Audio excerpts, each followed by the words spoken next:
Part 1. Every single girl between the ages of 18 and 32 knows me. No, not my name, but who I am. I'm the guy whose calls you don't answer, but who you call on a cold winter night when your car battery is dead at the mall and you need to recharge. I'm the guy you call to fix a leaky toilet on a Saturday afternoon before a party I wasn't invited to. I'm the guy you take to weddings and Christmas parties because I'm polite, make a good impression, and your moms and aunts like me. I'm the guy you say, "Call me Saturday, we'll see," to after asking me out because you're hoping something better will come along. I'm a good backup plan as I always pay and treat you well, but I won't pressure you. I am a friend who is not so bad that you lose your number, but not quite good enough to make an effort for a friend. I am invisible. Well, until you need me. I was that guy all through high school, an honors student, a stable middle-class person, raised to be polite and kind to others. I was never a member of sports teams, always worked after school because my parents made too much for government programs, but were too poor to own anything but Kmart jeans and budget eyeglass frames. I was the nice guy who opened doors for you and your girlfriends and let you get ahead of me in the lunch line. Acts you didn't even recognize. You know what they say about where good guys end up? Popular rumor says last, but that's not true. We good guys don't always finish last. We just never get noticed, and no one knows if we finished last or if we finished at all. Too rich for financial aid but not smart or athletic enough for a scholarship, I attended community college while working. At work, I steadily moved up the ladder, getting enough responsibility to get the job done, but not deservedly so, as promotions went to the more perky, visible guys. Like most of my invisible peers, I moved out at 18, bought a turnkey house and spent most of my time studying warped floors, moldings, tile, and the like. Was my life lonely? I don't know, because it always had been. I got a dog from a local rescue center, an elderly Doberman with one ear that wouldn't stand up. A few months later, a local mutt from the street joined us.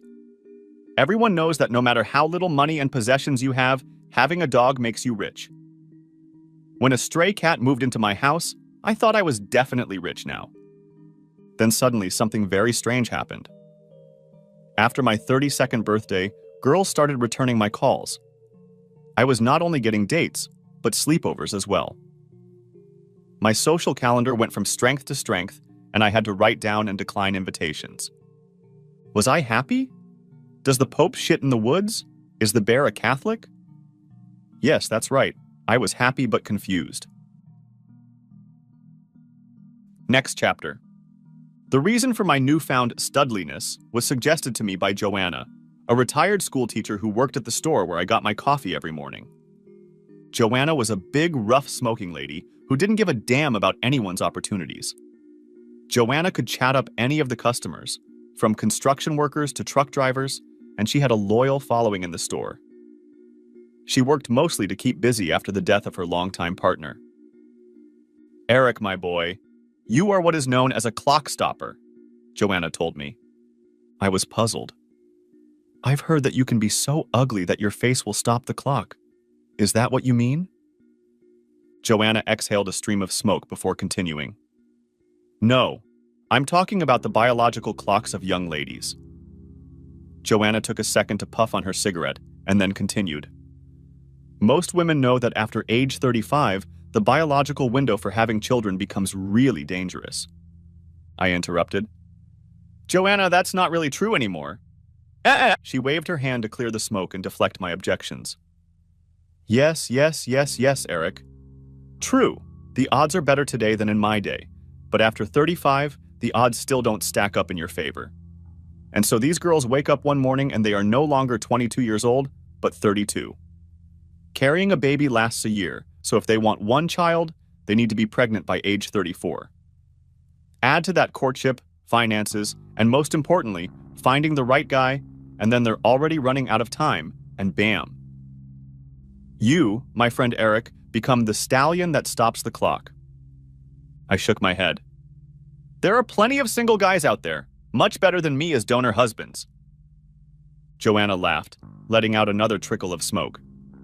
Sure, lots and lots of loser donors, but not too many good husbands. Ladies don't want a mama's boy who lives in his parents' basement, or a man who will play video games but won't help change diapers. These ladies quickly assess the available talent and discover that most good candidates are already married. Joanna paused. Eric, you see, it is assumed that we now know the best age for marriage. If you tie the knot between the ages of 28 and 32, the risk of divorce is low, not too young and not too old. Goldilocks theory on marriage. The smarter girls got all the bad guys and losers out of their system and locked up all the good men like you early on. Now they have a house, a car, 2.5 kids, and a career. I laughed. So basically what you're saying is that at this point, after we've eliminated married men, I'm getting the least of what's left. Joanna grinned. When you're young, most of your life runs linearly. You graduate from high school, then college, then get a job. But real-life relationships don't develop as smoothly. So how do you plan for a marriage and a life partner that isn't as simple as contributing to a 401k or buying health insurance? Joanna flicked her ashes. Smart women know, if you want a relationship, do what you need to do. Dump the losers and look for good, stable guys. They quit nightclubs, get off the couch, and go to your cousin's friend's birthday party because that's where you'll find real men, not boys. I shook my head. You can't plot out the path of your life in advance, like it's a chart waiting for you to fill in the dots, especially when those events depend on other people. Sure, you might decide to move somewhere by a certain age or save up a certain amount of money to buy a house or car a few months or years in advance, but that's it. Joanna rolled her eyes. You can decide in advance exactly when you're going to get married, have a child, or make a certain amount of money. Of course, there are other people or factors, potential partners, fertility fluctuations, employers, and the economy in general. I have no new research to back me up, but in my experience, not as a sociologist or economist, the old adage still holds true. Chance favors the prepared man, or as it's also called, the woman. She put the lighter away. Eric, you're on a deadline right now. I bet your first dates are asking about your 5-year plan, or how big a family you want. I stared at Joanna. How do you know? Joanna giggled. When her friends have babies or freeze their eggs, they're overcome with insecurity. They like their lives, but they dreamed of more. The family that dreamed of a future that always seemed to go without saying is now in question. I remember Lisa Bonos of the Washington Post writing extensively about this very subject. I emptied the last glass of coffee. So I'm in the driver's seat. Joanna nodded. Pretty much yes, but don't drive off a cliff. Don't sleep with someone crazier than yourself. Look for a life partner, not just a bed partner. Find a stable girl who will support you, be the mother of your children. Remember, beauty fades, but a good woman will always be a good woman.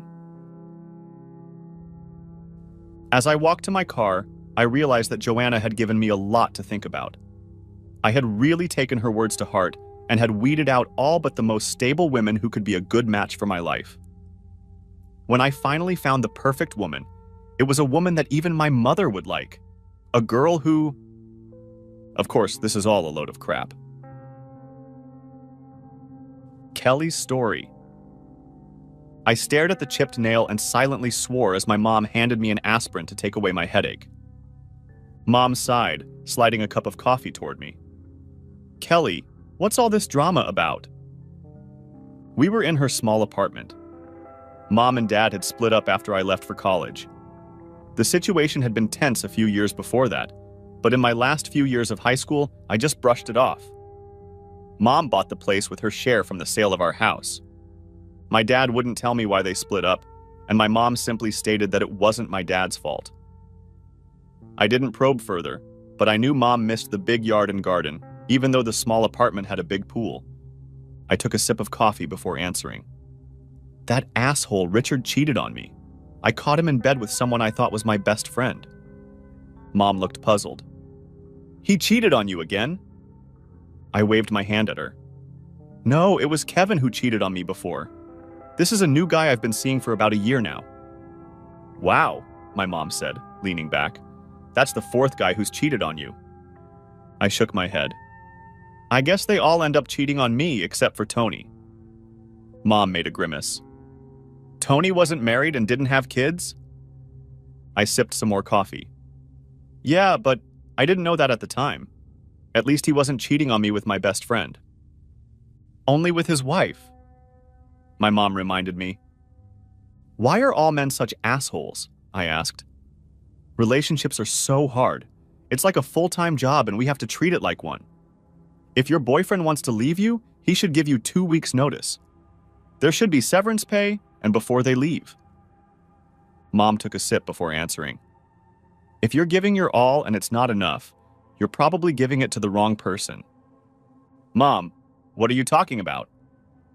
Kelly, think for a second. What do all these cheating men you're dating have in common? They're all cheaters. Mom made a grimace. What else do they have in common? I just looked at her before she continued.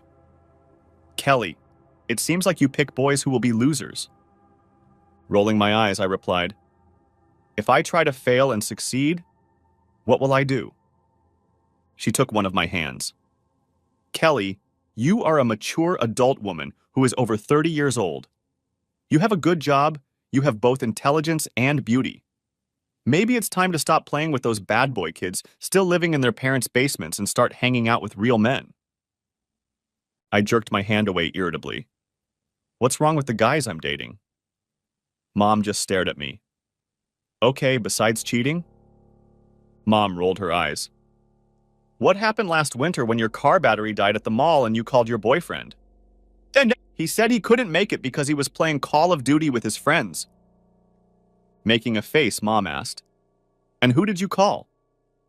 Dad, I replied, then quickly added. But Dad was on a business trip, so he called Eric. Mom leaned back. So Eric came over in the middle of the night, in the freezing cold, to start your car. Meanwhile, your boyfriend was warm and dry, playing video games, and his girlfriend was freezing in an empty parking lot late at night. I nodded. Didn't Eric bring you a thermos of hot chocolate? Well, that was cold. I was waiting. I defended myself. Besides, I told Eric thanks. He said it was no big deal. Mom nodded. And when your toilet broke before the party and water was running all over the floor, who did you call? It was a Saturday and the plumbers wanted a fortune, so yeah, I called Eric. Because your boyfriend was? Mom asked. Okay, my boyfriend was too drunk the night before and wouldn't answer his cell phone. Well, thought Mom, at least Eric had a good time at the party. Oh wait, you didn't invite Eric to the party, did you? The man who saved the day. You sent him home, didn't you? We had too many guests as it was. Besides, I'm sure Eric already has other plans, I replied, stammering. Even to me, that answer sounded lame. Of course, Kelly, Mom said patronizingly. It's not that I haven't done anything nice for Eric. I brought him to Cousin Tina's wedding. Yeah, Mom objected. At the last minute after you broke up with Tom or John or Kevin, who dumped you for that waitress. Eric was having fun, I replied meekly. He said he didn't have anything going on anyway. Mom nodded. Yeah, on his day off with no warning. I'm sure Eric was happy to drive 2 hours to sit and listen to your grandmother and Aunt Edith prattle in his ears and dance to a really bad DJ with a bunch of people he didn't know. Okay, Mom, I get it, but Eric's just so... Eric. You hardly notice him at all. He's just kind of around, like a reliable cell phone or watch. Mom smirked over her coffee cup. Is that a bad thing? Think of all your male friends over the last 10 years that you've dated. Can you imagine any of those jerks changing your baby's diapers or taking your kid to art school? Oh God, Mom, please. Mom raised her coffee cup at me. Any knucklehead can tear down a barn.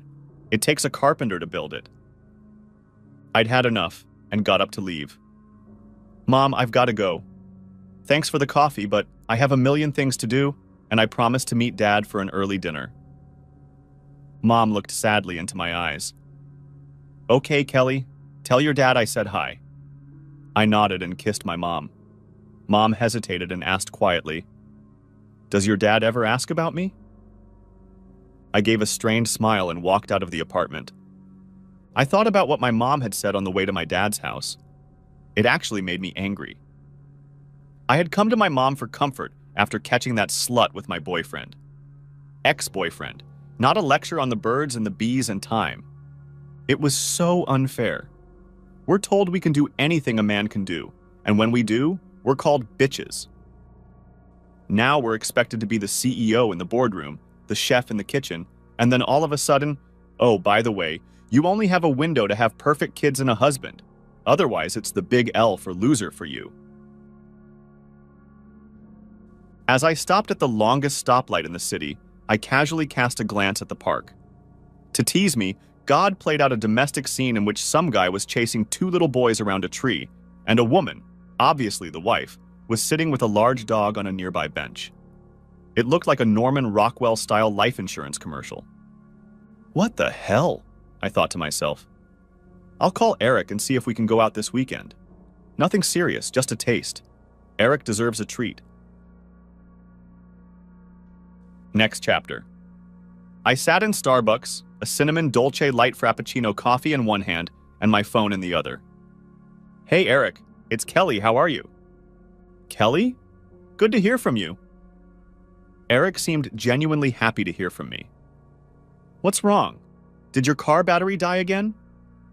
No, nothing like that, Eric. I just called to say hi and see if you wanted to hang out on Friday. Huh. That sounds great, Kelly, but we have Gina coming over on Friday. She'll be babysitting her 5-year-old nephew. We're going to take him to the fireworks show at Young at Art on Friday night. I cursed to myself. What a bitch that Gina is, but pulled myself together. Oh, that sounds great. I'm sure Gina needs to put the baby to bed afterward. Do you want to go to the club after she leaves? Eric laughed. No can do. I promised the boy that after the fireworks we'd watch a SpongeBob movie on my big screen TV. Me, Gina, and the boy will have a sleepover. I have popcorn in 4 different flavors, the whole deal. And Saturday morning we're all going to Home Depot for a kids' workshop.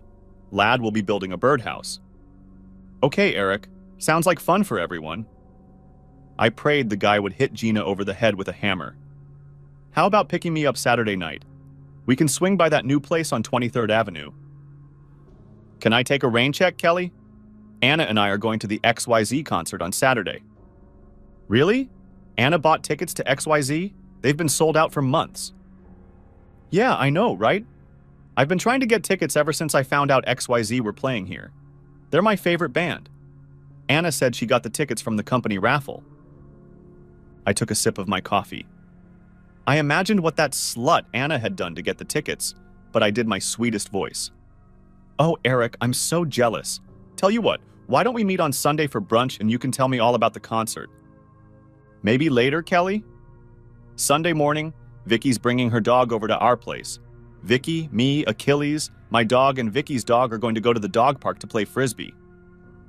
You have a dog named Achilles? Eric laughed.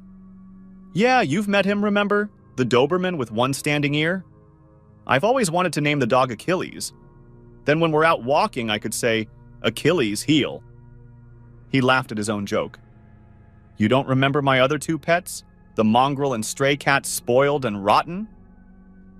It took all my self-control not to blurt out that I barely remembered him. My God, Eric, you have a pretty good social calendar. Yeah, crazy, right? He chuckled.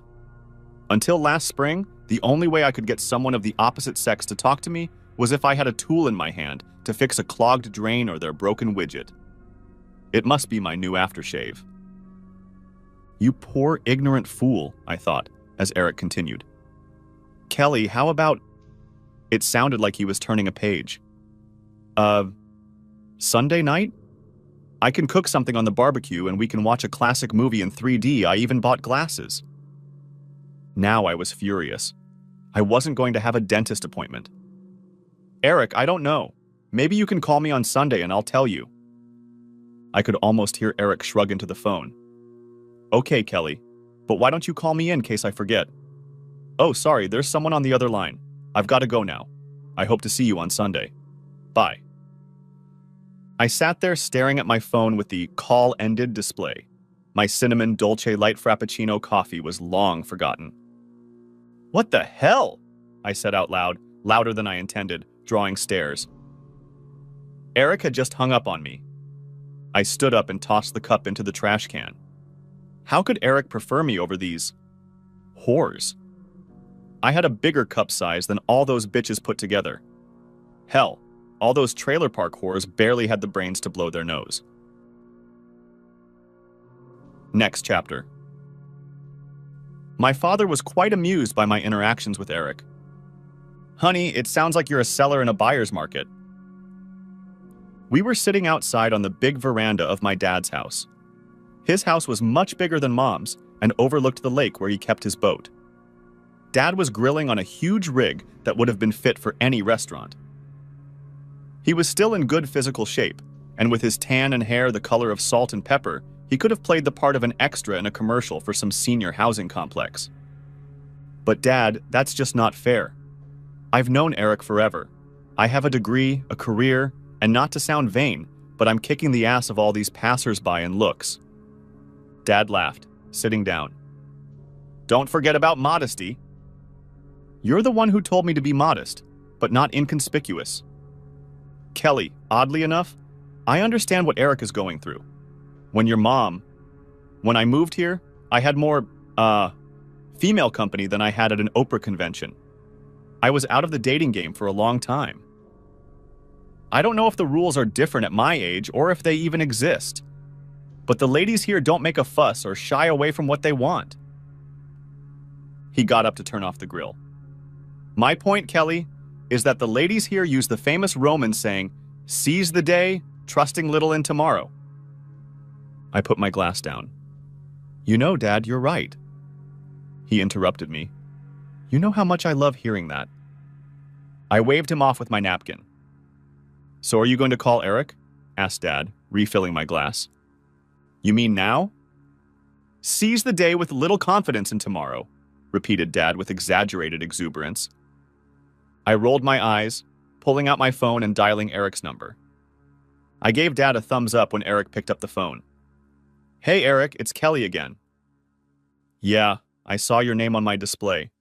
Are you okay? I've never gotten 2 calls from you in one day before, unless something was wrong. No, everything's fine, Eric. I just wanted to let you know that we're going to the movies on Sunday. I heard Eric chuckle. That's 3D, silly. But we're going to have to reschedule. Kim found out that I had the director's cut of the 3D movies, Creature from the Black Lagoon and Godzilla vs. Bombi, and begged me to watch them. Turns out Kim is a big fan of the classic 3D genre. Dad saw the look of disbelief on my face as I took the phone away from my ear. The last thing I heard was Eric's voice. I hate to cut you off, Kelly, but I need to let the killer dogs outside so they can pee. Can you call me at the end of next week and we can try to connect? It was nice talking to you. For the second time since talking to Eric, the screen popped up, call ended. I tossed the phone on the table, muttering, well, that went well. If I was expecting sympathy from Dad, it didn't come. He laughed at the top of his voice and sat up, wiping tears from his eyes. I'm glad you're so amused, I muttered. The only movie that slut Kim likes is Monster Dance with no pants on. Daddy stood up and kissed the top of my head. I'm sorry, honey, but I don't think I've ever seen you get run over before, and it doesn't look like you're used to it. Damn right. Dad moved his chair over so that he was sitting across from me. If I didn't know Eric better, I'd say he got a little revenge. What are you talking about? Dad leaned back in his chair. Remember, you were a senior in high school and the lead performer in the school production of West Side Story. Yeah, so? Eric was part of the production crew and I believe he invited you to the party after the play. Maybe he did. I don't remember. Well, he certainly remembered then. The poor bastard showed up at the house with a dozen roses and Dad's old car. He must have polished that car 100 times. The damn reflection almost blinded me. I bet those roses cost him a week's pay at his minimum wage job. Ouch. Oops, that's right. And where were you? You left with that clown who played the lead, Tommy, what's his name? I cringed at the memory. Tommy brought us that nasty beer. It made me so sick. Guess who at that party turned off Tommy's car so he couldn't drive drunk and then drove your slick ass home that night? I dropped my head in my hands. Please don't tell me it was Eric. Dad nodded his head. Actually, it wasn't my proudest moment. Mom and I decided that Eric got you drunk on beer. I kicked his ass and your mom threw his roses in the trash. Eric didn't deny anything, just stood there and took all the abuse. Dad looked at the grill. I didn't find out the truth until after you both graduated. Eric never told anyone. I only found out by a strange coincidence. Wow, how I apologized to Eric back then.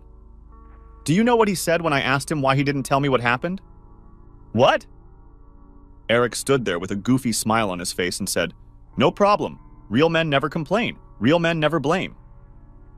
I picked up my phone from the table. Might as well erase Eric's name from my contact list. If I were him, I wouldn't spit in my mouth even if my tongue was on fire. Dad shook his head. If it were anyone else, I'd agree with you, but not Eric. Think about why else he would have continued to help you all these years. I put my phone back in my purse. I don't know, but I'm not taking any more chances. Eric won't be ready for what I'm about to unleash on him. Dad raised his glass to me. Chance favors the prepared man, or woman it seems. It was another week before I got on Eric's damn calendar. It was a Friday night car show, not the event I would have chosen. Seriously, who wants to waste a summer evening wandering around a parking lot littered with old wrecks? I was surprised when Eric showed up and walked me to his car. Eric, my God. Is that a Lincoln? Of course, Eric replied proudly, patting the gleaming fender. Lincoln Continental Mark IV, this one was built in 1973. I felt a twitch. My grandfather, or Shaunathair, had the exact same car. Eric smiled broadly as he opened the passenger door. What a coincidence, since it's your grandfather's car. I was stunned. He must be kidding me. No, really? Seriously, it's my Shaunathair's car. Of course, Eric replied, holding my hand as I got into the car and lowered myself into the padded front seat. Kelly, your grandfather always took impeccable care of this car. After he died, it sat in the garage like that. Your father practically gave it to me. It took a while to replace all the dried up gaskets and stuff, but everything is original and works. Even the AM/FM radio. The familiar scent of the interior filled my nostrils, and I inhaled deeply as Eric walked around the car to get behind the wheel. I don't know if I imagined it or not, but the bouquet of smells brought me back to the happiest days of my childhood.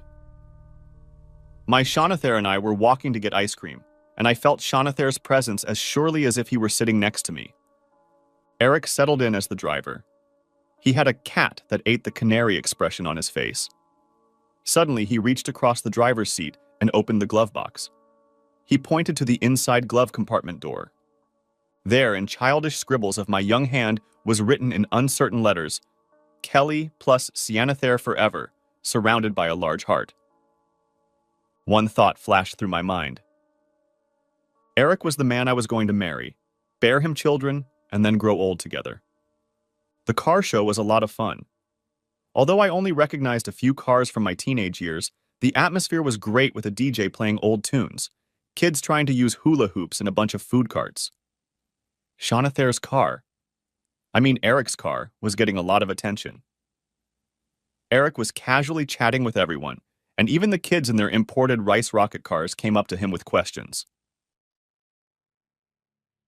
At the end of the night of the car show, my campaign to get Eric to propose to me began. It took about 9 months before he asked for my hand in marriage. It would have happened sooner, but it took over a month to chase all the other hotties off his calendar. How did I convince Eric that I was the one for him? Easy. I showed him what great partners we would be together, our potential as parents, the common interests that brought us together, the fact that we were true soulmates, and... Of course, it's all bullshit. I was giving Eric what every guy wants.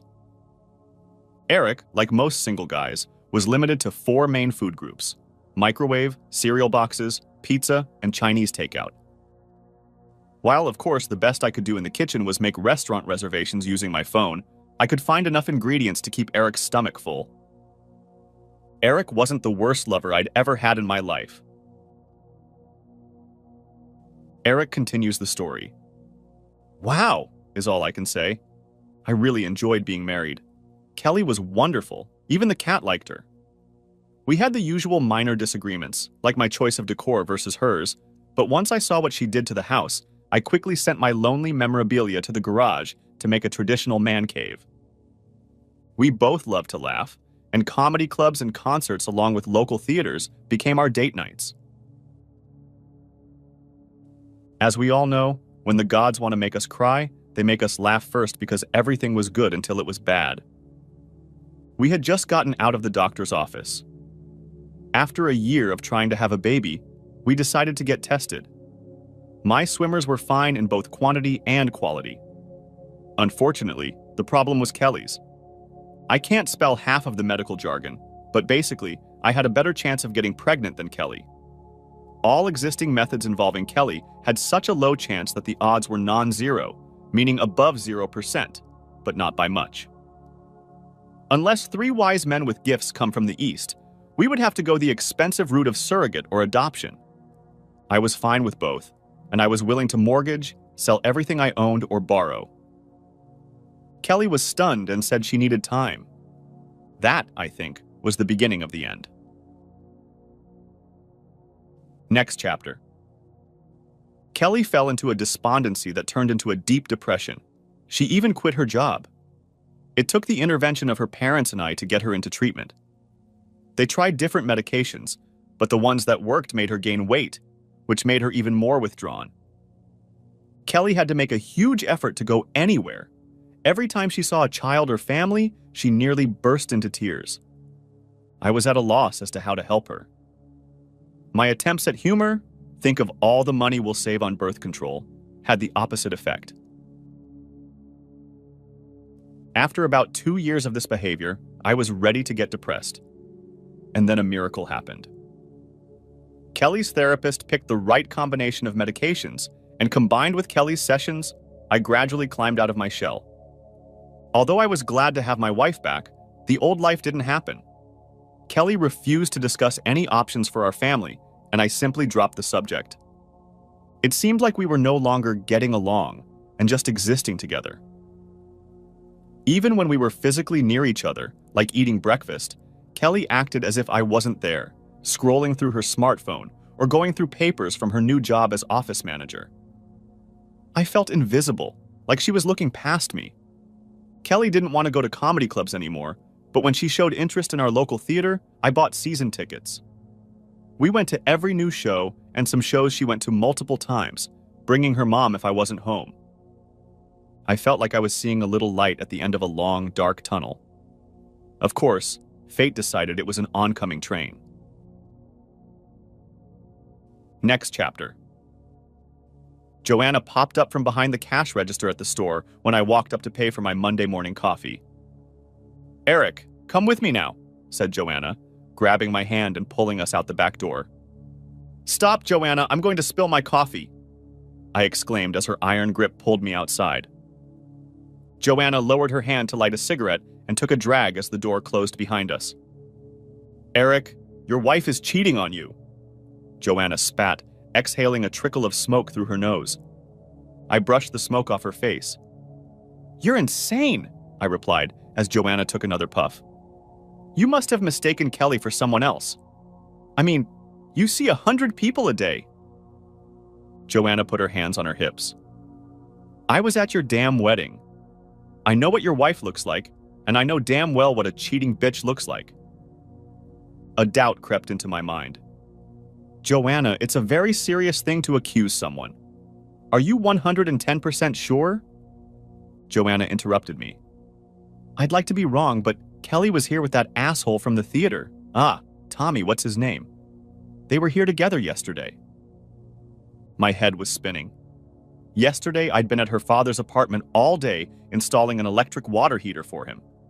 How could that be possible? "It can't be, Joanna. You must be mistaken. Kelly is like a lot of people." Joanna threw down her cigarette and crushed the butt with the heel of her shoe. "Oh yeah, Eric? How many women who look like Kelly let their lovers drive their husband's classic 1973 Mark IV Lincoln Continental?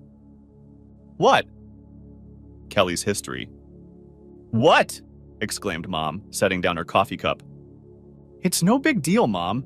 Eric doesn't know, does he? Said I. Besides, if Eric did recognize Tommy, he'd really like him. They look a lot alike. Mom shook her head. Do you really think Eric has less morals than God gave the lint for the dryer? Do they look alike? Jesus, my child, are you out of your mind? Does Eric sleep with married women too? No, Mom, but my marriage was in bad shape. Kelly, infidelity doesn't make bad marriages better. It makes marriages worse, much worse, like divorce in the end. But Mom, I'm not ending my marriage. I'm just not getting as much use out of it right now. Mom pulled her coffee cup toward her. If you're not ending your marriage, then your actions suggest that things aren't so bad. You're getting something out of this arrangement. I've been through a lot. Why am I not entitled to something? Kelly, cheating is a crappy set of decisions based on entitlement. Mom, you just don't get it. Mom stood up, walked around the table, and took me by the shoulders with both hands. Honey, yes, I do understand, she said, squeezing my shoulders. I fooled your father once. Just a stupid couple of dates with, well, whatever with. Mom sat up and wiped tears from her eyes. You were in high school, and for some reason I figured a little fling couldn't hurt. Your father found out about it and left me. I convinced your father to stay until you graduated. I thought I could get him back in 2 years. You changed, Dad? Said I, recoiling from her. Mom tensed up. Yes, and as soon as you left for college, your dad moved out and filed for divorce. Now I tensed up. That's not going to happen to me and Eric. He'll never know, and I'll never hurt him, even unintentionally, unlike what you did to Dad. Mom shook her head. Hurt him unintentionally? Cheating is as deliberate as a NATO airstrike. I got up to leave. Tommy works with me. Eric never comes to work with me, so how could he know? Mentally, I cursed myself for letting Tommy talk me into taking a ride in the Lincoln yesterday. I swore that mistake wouldn't happen again. Mom continued to shake her head. Having fun with a buddy at work? How corny is that? I picked up my purse. I don't know, Mom. How cliche? CD was your buddy? Mom acted like I'd slapped her in the face. Look, Mom, that's not what I meant. It's just a part-time job for Tommy. He's an actor. Tommy's done real estate commercials before, and he has a script for a play. We're both just creating memories to reminisce about in the future. That's it. Nothing more. Mom circled her hand around her small condominium as I headed for the door. Look around you, Kelly, because when Eric finds out, sitting in a small apartment with a bottle of wine is your future. Next chapter. And I don't know if I was more shocked or pissed off as I drove away from my mom's house. Shocked is putting it mildly to describe my feelings about her revelation that she had cheated on Dad. It was a betrayal, plain and simple, and it really pissed me off that she had hurt Daddy. It also pissed me off that my mom never took my side in any relationship problems. Who was she to judge? My little, affair was different from the one she had with Dad. I remember reading a survey done by Illicit Encounters, a British extramarital dating site. They surveyed 2,000 users and found that 73% of the women who admitted to having affairs had mothers who also had affairs. It was partly her fault, plus it was my mom who kept talking about Eric and pushing me toward him. And yet there was a voice in the back of my brain that I couldn't chase away, and that whispered, "The apple doesn't fall far from the wrong apple." I turned on the radio to drown out that voice and reminded myself that Eric would never find out, so it was okay. Eric's story. I was shocked at what Joanna had said and headed home, leaving all thoughts of work behind. Reaching the garage, I took a deep breath and opened the front door of the Lincoln. Poking my head inside, I immediately noticed that the driver's seat was out of place. The seat had been pushed far back for a driver with much longer legs than me. Even without that clue, I realized that what Joanna had told me about Kelly having fun with another guy was true. The cabin smelled. Just as I was about to close the door, something caught my eye. A cheap red Bic cigarette lighter peeked out from under one of the back seat cushions. Neither Kelly nor I smoke.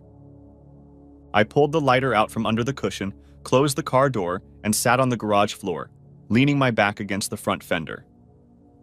For the next few days, I avoided Kelly until I got a grip on myself. It was easy because we were just coexisting now. There would be no counseling, no drawn-out drama, no cameras, hidden recorders, private investigators, and the like. For me, it was like peeling off a Band-Aid quickly and cleanly. It was taking out the trash without looking back. Joanna let me borrow her truck and trailer. On Friday, after Kelly left for work, I loaded all her stuff into boxes and bags and put them in the storage unit. I had already had time to cancel the bills and separate the finances, so I went to her work to end the marriage. By the time I entered Kelly's reception area, it was late in the evening. The security guards were trying to escort some guy out of the lobby. "You bitch Talon!" yelled a man holding a large box, accompanied by 2 guards. "Fire me, you whore!" He shook off the arm of one of the guards. "Let's go," one of the guards pleaded. "The subway police are on their way. You must vacate the premises before they arrive, or you will be taken to jail." "Screw you!" shouted the man, swinging open the front door. "All you assholes are going to pay. I don't care how many lawyers you idiots have." Taking advantage of the fact that everyone was focused on the spectacle, I slipped past the receptionist's desk. I didn't want to do this in the lobby. Halfway down the hallway, I stopped an older man in janitor's clothes, speaking a foreign language in a butthurt voice. "Excuse me, sir. Can you tell me where Kelly's office, the office manager's office, is located?" I asked. Before he could answer, a female employee in a business suit walked by.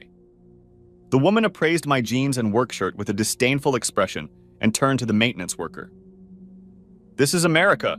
We would appreciate it if you would speak the language or return to your country." The old man didn't miss a beat. "I speak the Apache language, and it is the native language of America. So listen, you tight-ass immigrant. Why don't you go back to your country if you can't speak the language?" Turning to me, he continued.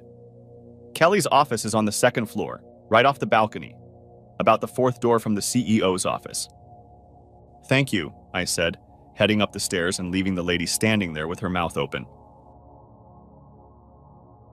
Next chapter. The door to Kelly's office was closed, but I entered without knocking. What was she going to do, trick me? Surprise, surprise, Tommy was in the office, sitting on the inside corner of her desk, leaning forward. Kelly was sitting in her chair as close as she could get. Tommy jumped up quickly, and Kelly leaned back. "Eric," said Kelly, clearly embarrassed. "What a surprise. You remember Tommy from your high school days, don't you?" Tommy waved his hand half-heartedly. "Tommy?" "Yes?" I asked. "You were in West Side Story, right?" Tommy glared. "You remember my performance. I was something even back then." "Not really," I shrugged. "I just remember you couldn't hold your beer." A shocked expression appeared on Tommy's face. Kelly jumped up. "Tommy works here, in the mailroom." Tommy waved his hand. "It's temporary. I've been here for a couple months. I'm actually an actor just waiting for feedback on a play I wrote. I'm also doing some television. You've probably seen me in the red real estate commercials." "No, not really," I replied. "Oh." Tommy was shocked. "Kelly said you guys have season tickets to the theater where I perform. You must really like my work." I nodded toward Kelly. "Well, Kelly is a big fan of grown men putting on makeup and acting in plays. Me? Not so much." Tommy and Kelly exchanged glances before he spoke. "Well, thanks for supporting the arts. If you need anything, just ask." "Really, Tommy?" I said. "I'd ask you not to entertain my wife, Kelly, but it's too late for that." "Eric!" hissed Kelly, jumping up from her chair. I ignored her. "You got a cigarette, Tommy?" I pointed to his nicotine-stained thumb and forefinger. "What?" Tommy was confused. Yeah, sure, he stammered, digging in his front pocket looking for a crumpled pack of cigarettes. I tossed his cheap red lighter onto Kelly's desk. Here's one of your lighters. Must have fallen out when you entertained Kelly in her grandfather's car on Sunday. Eric, screamed Kelly. Stop this right now. Tommy's just a friend. I pulled out my smartphone. Give me a break, Kelly. I have footage from the surveillance camera installed in the garage of the two of you having fun in Shaunater's car. I'm sure he'd be proud that his favorite car is being used by his granddaughter as a bed to ruin her marriage. Glad I taped up the upholstery. Actually, the security cameras were still in the box on my bench. I was too lazy to install them, but I was willing to bet Kelly didn't know about it. Tommy and Kelly exchanged glances again. Kelly walked around the table and headed toward me, but I held out my hand to stop her. Eric, you have to believe that I never meant to hurt you. I interrupted her. Your intentions don't matter. You knew full well that cheating would hurt me. That's why you kept it a secret. You didn't intend to hurt me? Well, then you weren't trying to keep me from harm either. Tommy looked uncomfortable. I better go. I turned to him. No need to make an exit, boy who believes. I pulled an envelope out of the bag and tossed it on the table. Kelly's going to need a place to sleep. Here's the key to the storage unit where all her shit is kept, and the paperwork for 6 months' rent. Tommy shook his head. No way, dude. I'm already living in my mom's basement, so... Kelly looked stunned. Storage, what? Wait, no, Eric. Wait, listen. Mistakes were made. Not by me, Kelly. All mistakes are being corrected on my part right now. You have credit cards and money. If you don't want to sleep with Tommy Boy in Mom's laundry room, just go find a place of your own. I could see that Kelly was still in shock. Eric, that's not a deal breaker until you know there's no problem. Are you out of your mind, Kelly? You didn't think about my welfare. You were staggeringly selfish. You risked my health. All because you wanted a little weirdness. You didn't think I'd find out, and you thought it was a good compromise all along. I took one last shot. And it's a good thing you don't have kids, Kelly, so you can't ruin their home life. Kelly stammered, You bastard. You should have entertained someone else so you could have a disease. I shook my head. Are you that stupid, Kelly? Tommy puffed up his chest and pointed at me. I'm not the one who can't satisfy his wife. He looked at Kelly. What? I never said we had an exclusive relationship. Come on, Kelly. You've seen what ladies are like backstage. Ladies? Kelly got angry. A bunch of fat housewives and ancient first wives.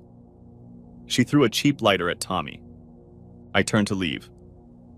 Welcome to the First Wives Club, Kelly. You and Basement Boy deserve each other. Since you work at a law firm, you can file divorce papers. Kelly's face was almost beet red. You guys are both assholes. I wagged my finger at her, heading out the door. Next chapter. And I was standing at the stairs to the second-floor balcony, trying to calm myself down when I heard gunshots. As I leaned over the railing, I saw a guy with a pump-action shotgun shoot through the ceiling. 2 guards were lying on the floor next to him. Amidst the screams, I heard him yell, Here I am, bitch, Talon! I want to discuss your package deal right now. Heads peered out of the office.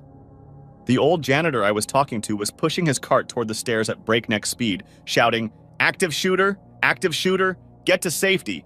Go to the safe room on the 5th floor immediately! The old janitor reached the top of the stairs just as the gunman began to climb the stairs.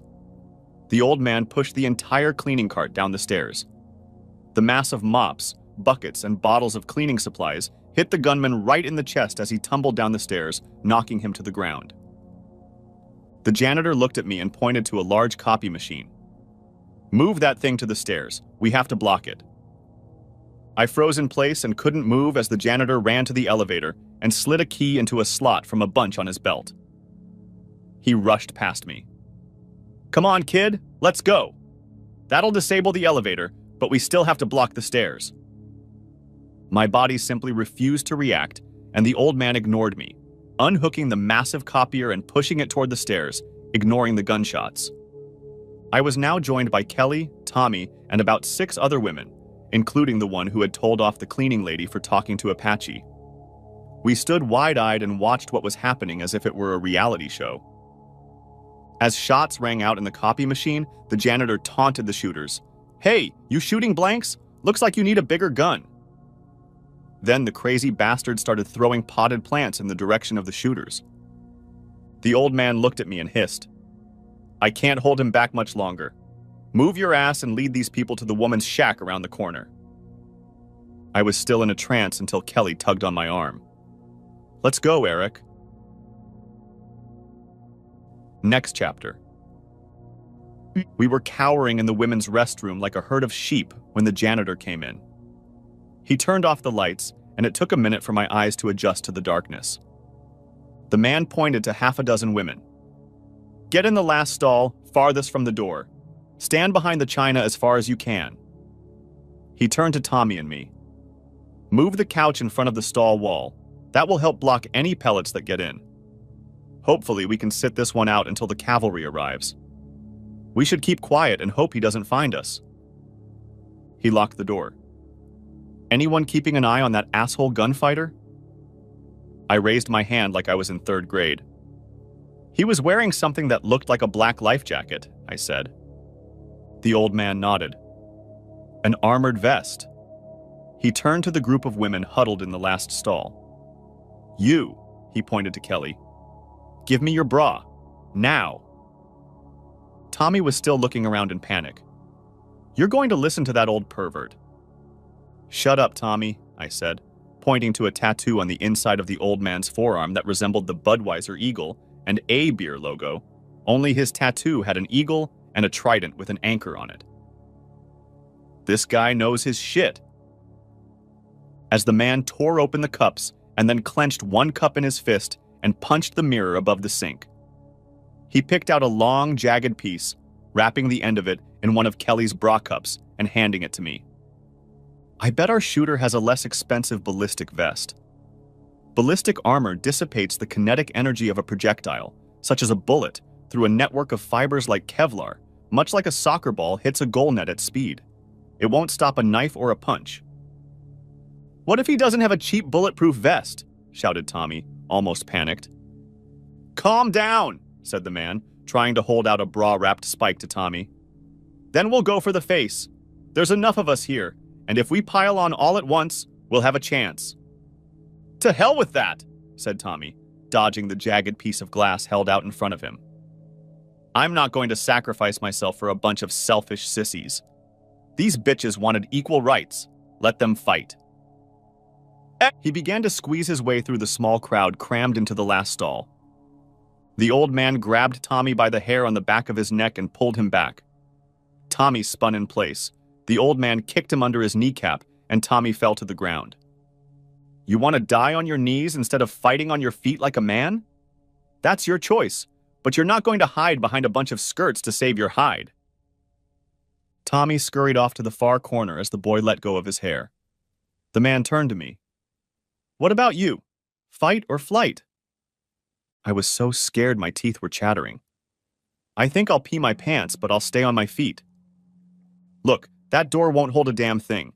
The shooter's got a pump-action shotgun, looks like a 12-gauge, which would easily put a hole in the door, but the tiles on either side of the door should give us protection from the buckshot." He walked over to the wall next to the door. "The door opens outward, so even this cheap door will be hard to kick in. I bet he'll shoot the lock off and then pull the door on himself. Like most guys, he'll open the door with his dominant hand, which is also his gun hand." He pantomimed the action. For a moment, the shotgun will be in his other hand. That means his hand will be holding the door, not the trigger. With the lights off, he'll be staring into the darkness and won't be able to see. That's when we'll strike. He turned to me. "You'll be up high and I'll be down low." He pointed at the woman. "You pile on. Don't stop for any reason. The adrenaline will dull any pain. Don't be afraid to hit me, because stitches are better than a coffin." At that moment, we heard another shotgun blast. "Come on out, bitch Talon. Bring your goddamn law textbook and your Ivy League diploma." The old man pushed me back against the wall next to the door. He crouched with the lady behind him on the other side of the door, below tile level. I mimicked his pose. My bladder was ready to burst. The only light in the room was falling from under the door. 2 feet obscured the light, and then there was a clatter of the doorknob. "You in there, Talon bitch. Come out before I blow up your house." The distinctive sound of a pump-action shotgun blast was followed by a loud explosion as the doorknob simply disappeared. The shrapnel hit the old man in the leg, and he was thrown backwards towards the lady. The door swung open abruptly. Just as the old man had predicted, the shotgun lay in the gunman's left hand, and his right hand rested on the edge of the door. Our eyes met, and I froze like a deer caught in the light of car headlights. The gunman's right hand moved to the trigger of the shotgun. Although my brain was at a complete standstill, some instinct compelled my body to act on its own. An inner need for survival carried me forward, toward the attack. Kelly's story. As the shotgun blast pierced the door, the woman behind me screamed and the baby began to cry. The old man who had taken the bra from me fell as if he had been hit with a baseball bat and collapsed onto the large woman behind him. The door swung open, revealing the silhouette of a man in a large black vest with a gun in his hands. I knew I was going to die, so I made the long-forgotten sign of the cross that I had been taught in my youth. Suddenly, out of nowhere, out of the darkness, Eric pounced on the gunman. He clawed at the guy, and they both collapsed to the floor. "Police! Stop! Drop your weapons! Now!" a voice shouted. Eric didn't even slow down his frantic kick at the lying figure. 2 shots rang out, and Eric was thrown off the body of the gunman, but he crawled backwards like a zombie and started hammering the body with his fists. "Stop! Hands up!" shouted one of the officers, stepping around Eric with pistols at the ready. A large woman leaned out of the door and covered Eric with her body. "Don't shoot! It's not him! He's not the shooter!" About 1 million men in police uniforms and with all manner of weapons scurried away. 3 days later. "No, Kelly," Joanna said. "I was in the store where Eric got his terrible coffee every morning. I was standing over Joanna, who was kneeling and arranging packages of donuts in the display case. "God damn it, you lesbian!" I shouted at her. "You can't just break into my house and steal my animals. That's all I have of Eric." Joanna stood up and brought her face close to mine. I almost choked on her cigarette breath.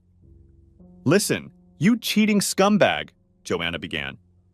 1. I didn't break down the door. Eric gave me the key. 2. This isn't your house, it's Eric's house. And 3. The fact that you left Eric's pets without food or water for 2 days shows that you can't be trusted to take care of anyone or anything Eric cares about. She waved a finger in front of my face. We all know what happens when someone trusts you with something important, like marriage vows. I took a step back. It's not my fault. You know how crazy the last few days have been? Do you know how awkward it is to barge into your own house because your husband changed the locks? Joanna took a step toward me. Is it really as bad as what Eric experienced when I told him his wife was a cheap whore? I took another step back. This is between me and Eric. You had no business prying into our marital affairs. Joanna laughed. Fine. Affairs is a word that suits you. I think your marriage stopped being between you and Eric when you started having fun with other men. I strained my back. It was just one guy, and I was in a bad place at the time. In a bad position, Kelly? I clenched my fists. Damn it, Joanna, you don't know shit! I felt my blood pressure rising. Do you have any idea how hard this is for me? Joanna grinned. To quote actor John Wayne, life is hard, but it's even harder when you're stupid. At that moment, the chimes above the store door rang out, and 2 police officers entered the store. Hey, Joanna, do you have a dark roast? Joanna waved her hand toward a pile of coffee cans. Sure, Derek. The last pot of coffee is fresh and just the way you like it. I lowered my voice. Give me my animals back or I swear to God the cops will haul your ass to jail. Joanna smiled widely. Really? You want the cops? She waved at the two police officers filling coffee mugs and said loudly, Derek, Pete, would you please come over here and kick this whore out of my store? A larger officer approached. What's the problem, Joanna? Joanna pointed at me. That whore wants to show tricks in front of my store. You can get rid of her and make sure she stays away. I don't want her bothering my customers with any more solicitations. The officer put his hand on the handcuffs. I need you to leave immediately and don't come back. Do you understand? I was about to protest, but I saw the look on his face. I turned to see that damn bulldyke Joanna. This isn't over, hissed I. Joanna dismissed me with a wave of her hand. Yes, it's over, bitch, just like your marriage is over. Eric, you're going to have to let her come in to see us in a little while, the nurse told me as she changed the IV bag. It had been a week since I'd had my trachea and urinal removed, so at least I could eat what was considered food in the hospital. I wasn't a big fan of the recliner, but the maze of tubes around and inside me ruled out going to the can. Thank you, Florence Nightingale, but I prefer not to be reminded what an ass I was and why I am in your tender care. My nurse shook her head. Too bad the first thing you asked for after surgery was to ban your wife from the room. She sits in the waiting room every day. I know she's hoping you'll call and let her come in. I tried to get comfortable, which was no easy task. Yeah? Well, I lie on that damn bed every day too. At least she can get up and pee in the bathroom or see her boyfriend or have her boyfriend pee on her. Either way, keep her away from me. The nurse checked the other IV. It's just the drugs talking. I know what a good guy you are. Let me give you a hypothetical situation where you talk to her for just a second. How about this? What if there were no hypothetical questions? At that moment, there was a knock on the door, and a janitor from the set entered. He was assisted by a young, slender woman of about 25 with long, straight black hair. High cheekbones and other common facial features made them look related. The girl helped him into a chair as the nurse left. He had a brace on one leg and a bandage with many bandages over one eye. How are you feeling, Eric? I raised my hand with a web of tubes. Like Spider-Man, without the superpowers. He grinned. I spent 2 business trips running around the jungle with Greenface and didn't get a scratch. And now, in my golden years, a door is kicking my ass. The man turned to the girl. Eric, this is my granddaughter Starlight. They won't let me drive in this condition, so she's my chauffeur for now. I waved my hand at the attractive girl and turned to the older guy in the chair. I'm embarrassed, but I don't even know your name. Tonto, he said. Really? Like Tonto from Kemosabe's The Lone Ranger? I asked. Yeah, Tonto, he laughed. Starlight tapped him on the shoulder. That's not his real name. Tonto smirked. Okay, but I got that name Tam, and it stuck. No one ever forgets it. He turned to his granddaughter. Starlight, dear, please go to the vending machine downstairs and get your old grandfather a big cup of coffee. Extra sugar. Starlight kissed Tonto. Sure, Grandpa, but you're not old. You'll live forever. I watched her slender figure walk out the door. Tonto caught my gaze. I'm sorry, I said, embarrassed. Tonto waved his hand. Well, at least I know you're not gay. Now, Eric, between us men, what's your 5-year plan? 5 years? I don't even know what's going to happen in 5 hours. My life right now feels like a test I didn't prepare for. How big a family do you want? Tonto, are you asking for a date? The old man laughed. No, but hopefully she will be. He pointed to the door Starlight had just come out of. She just got out of a failed relationship. Old Grandpa had to remind her boyfriend that I've killed people I didn't even know, and I'm not going to lose sleep adding it to my tab. I advised him to leave that part of the country and never come back, as I have 25 acres of land with a backhoe and no one will ever find his body. Tonto, remind him not to date your granddaughter. He slapped himself on the leg. Just the opposite, Eric, my boy. I want Starlight to be with a real man. A guy who will support his woman and let her support him. I see such a man in you. I shook my head.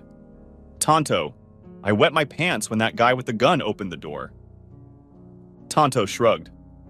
All battles are fought by scared people who would rather be somewhere else. On my first assignment, I would have had to change my underwear twice if I had it on. He pointed at me. When it was time to step forward, you did. That's all that matters, and it counts for a lot. Courage is when you're scared to death, but you get in the saddle anyway.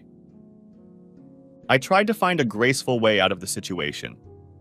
Your granddaughter hardly knows I exist. Tonto tapped his finger on his head. Leave it to me. Kelly's history. Tommy, stop calling me! I was almost yelling into the phone. The people in the hospital waiting room were staring at me, so I got up and walked out into the parking lot.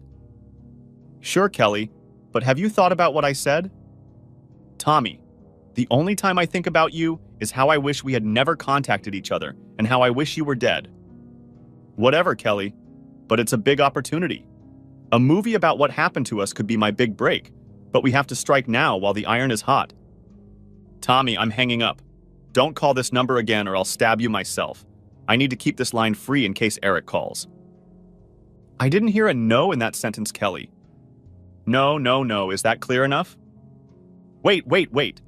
The producers have several storylines we can go with. For example, if Eric realizes how strong our bond with each other is and gives us his blessing in the hospital before he dies. Eric won't die! I yelled into the phone.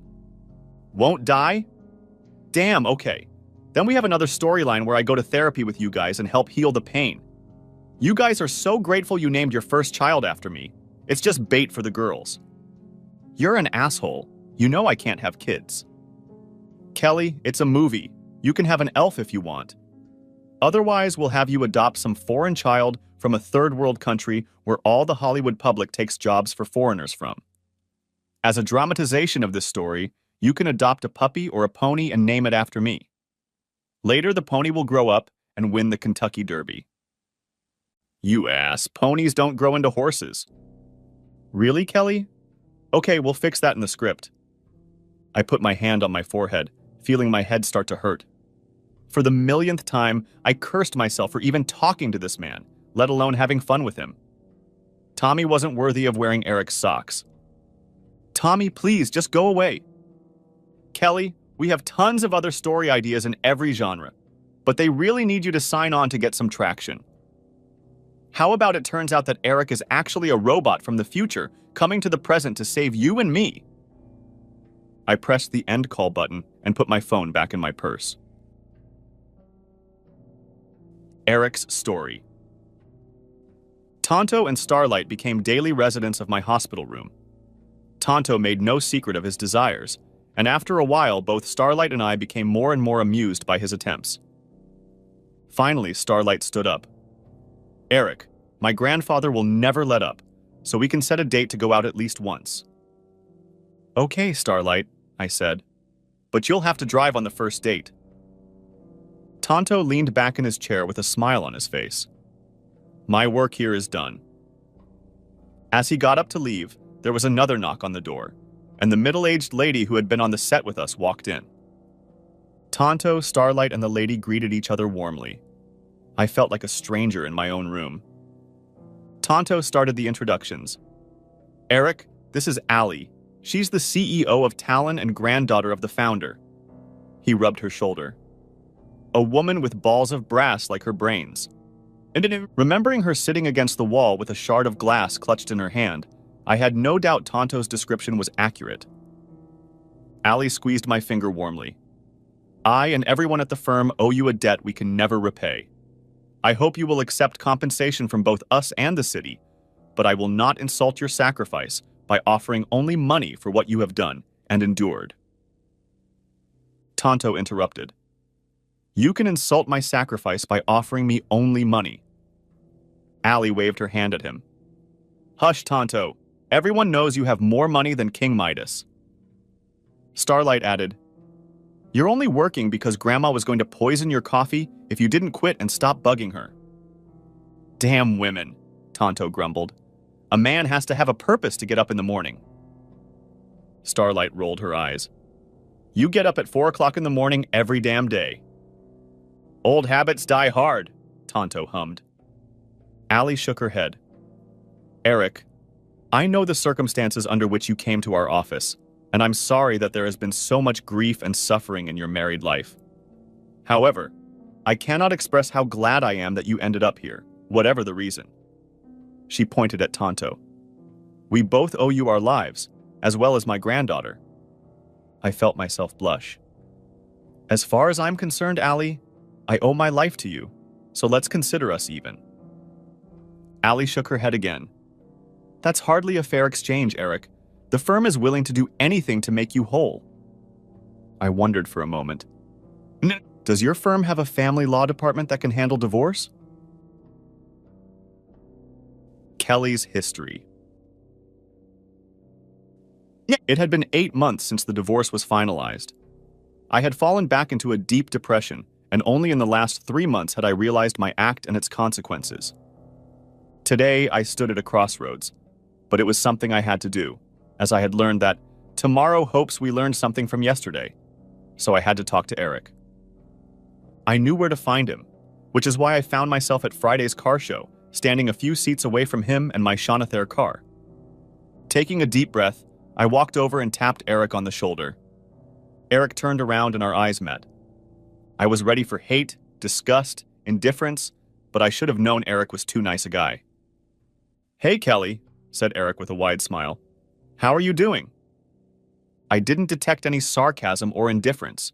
Eric was almost happy to see me. Dare I hope so?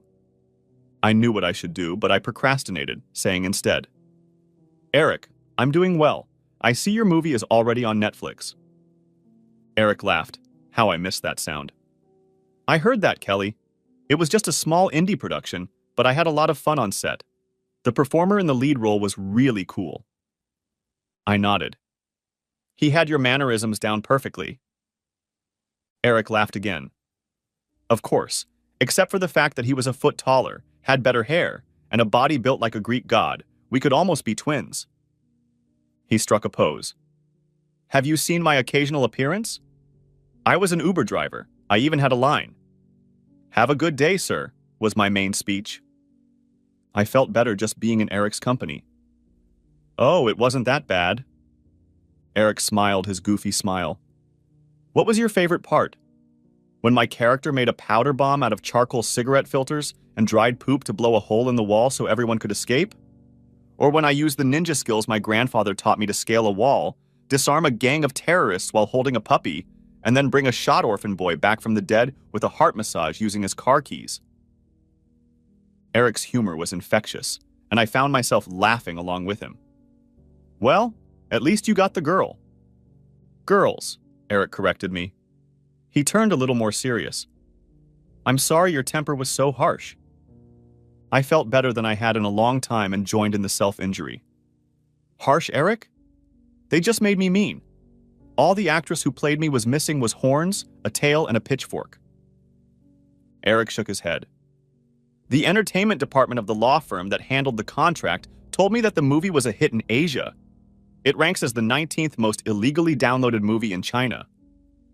Well, that's something, I said, laughing. There was a pause while I took a deep breath. Eric, I need to ask you something. Shoot Kelly, Eric said, then wrinkled his nose. Sorry, bad choice of words. I managed a weak smile. Eric, ever since the shooting, I've been living on disability and the money from our divorce. I can't go back to work at the law firm. Everyone acts like I'm some cartoon villain who betrayed Batman. I hate what happened between us. I don't know what kind of person it was. I took another deep breath. But through therapy, I realized that I need to forgive myself. I need you to see me for who I really am. At that moment, a slender, dark-haired woman with obvious signs of pregnancy walked over to us and hugged Eric. Eric pointed at me. Oh, Kelly, I'm sorry, this is my wife, Starlight. Our gazes met. There was defiance in both eyes. Starlight's eyes narrowed. I heard what you said. She squeezed Eric tighter. It's all bullshit. You don't hate the affair as much as you hate the aftermath. And telling the world you've forgiven yourself is grotesque narcissism that has nothing to do with the people you hurt, like Eric. Perhaps it makes God sharpen his lightning bolts on your arrogance. Starlight's voice lowered to a baritone. Hey, you oaf. I believe it is I, the Almighty, who is handing out forgiveness here. Who made you God? Starlight turned to Eric. I can't believe you and my grandfather almost died trying to defend that smug, delusional excuse of a human being. You should have used her as a human shield. I was stunned into silence. Nothing could have prepared me for the words of this little firebrand. It wasn't like this when we practiced therapy. Eric broke the tension. Put away the mama bear clause, Starlight. I'm sure Kelly meant no harm. I forced myself to smile. Ah, okay. Well, I should get going. Thanks for talking to me, Eric. Good luck to you both with the baby. As I walked away, I knew Eric had found the woman who should have been standing shoulder to shoulder with him the day the gunman opened that door. Next chapter. I dropped my car keys in the bowl as I walked through the door. Kelly, how'd it go? Did you talk to Eric? Mom called out from the kitchen. I sat down at the table. Yes, I talked to Eric as well as his wife. Eric is married? Mom asked. Yes, and they're having a baby. Oh, I'm so sorry, Kelly, replied Mom, coming out of the kitchen with a bottle of wine. Mom set 2 glasses on the table. Have you talked to your dad about moving out? I'd lived with my mom since the divorce, but her apartment was small for 2 people. Dad took what I'd done with Eric and the divorce very hard. Eric was like the son he always wanted for him. Yeah, I talked to Dad, I said, pouring a glass. Dad said the same thing. He loves me and will pay the first 3 months' rent plus the security deposit. I took a deep sip. But Dad feels uncomfortable having someone who cheated on him living in his apartment. Mom poured herself a glass. Well, that's okay. We'll be living alone for now. No one knows what the future holds. As I held the wine glass in my hand and looked around the small apartment, my face reflected in the wine bottle, and I realized that I had messed up my future big time.